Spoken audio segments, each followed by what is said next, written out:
Kannur central ജയിലിൽ നിന്നും വീണ്ടും മൊബൈൽ ഫോൺ പിടികൂടിയിരിക്കുന്നു. 2ാം ബ്ലോക്കിൽ നിന്നാണ് മൊബൈൽ ഫോൺ പിടികൂടിയത്. ജയിൽ സൂപ്രണ്ടിന്റെ പരാതിയിൽ കണ്ണൂർ ടൗൺ പോലീസ് കേസെടുത്തിരിക്കുകയാണ്.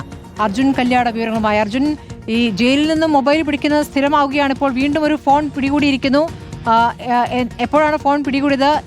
ഏത് തടവ് പുള്ളിയിൽ നിന്നാണ് ഫോൺ കിട്ടിയിരിക്കുന്നത്?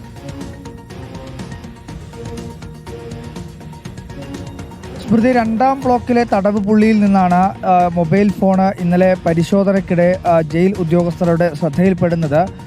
തൊട്ടു പിന്നാലെ തന്നെ സൂപ്രണ്ടിന്റെ പരാതിയിൽ ടൗൺ പോലീസ് കേസെടുക്കുകയും ചെയ്തിട്ടുണ്ട്.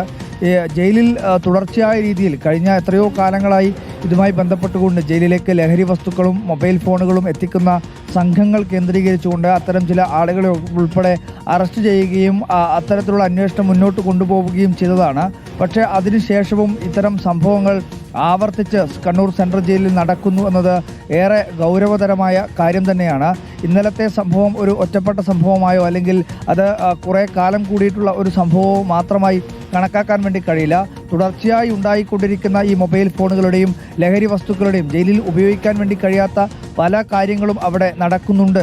അതായത് കഞ്ചാവ് ഉൾപ്പെടെയുള്ള കാര്യങ്ങൾ ജയിലിനകത്തേക്ക് എത്തിക്കുന്നതിന് വേണ്ടിയിട്ടുള്ള സംഘങ്ങൾ പുറത്ത് പ്രവർത്തിക്കുന്നുണ്ട് തുടങ്ങിയിട്ടുള്ള കാര്യങ്ങൾ ആദ്യ ഘട്ടം മുതൽ, അതായത് ഒരുപാട് കാലം മുന്നേ തന്നെ പോലീസും അതുപോലെ തന്നെ ജയിൽ ഉദ്യോഗസ്ഥരും എല്ലാം തന്നെ മനസ്സിലാക്കിയിട്ടുള്ളതാണ്. പക്ഷേ അതിനുശേഷവും അത്തരത്തിലുള്ള ചില അറസ്റ്റുകളും ചില ആളുകളെ കസ്റ്റഡിയിലെടുക്കുകയും ചോദ്യം ചെയ്യുകയും റിമാൻഡ് ചെയ്യുകയും ഒക്കെ ചെയ്തിട്ടുണ്ട് എങ്കിൽ കൂടിയും അതിനകത്ത് ഒരു പരിഹാരമുണ്ടാക്കാൻ, ഒരു ശാശ്വതമായിട്ടുള്ള എവിടെ നിന്നാണ് ഇത് എത്തിക്കുന്നത്, ആ സംഘങ്ങളിൽ ആരൊക്കെയുണ്ട്, ആ സംഘത്തെ പൂർണ്ണമായും ഇല്ലാതാക്കാൻ വേണ്ടി പോലീസിന് അല്ലെങ്കിൽ പോലീസിൻ്റെ അന്വേഷണത്തിന് കഴിഞ്ഞിട്ടില്ല എന്നതാണ് ഏറെ ഗൗരവമായി കാണേണ്ടത്.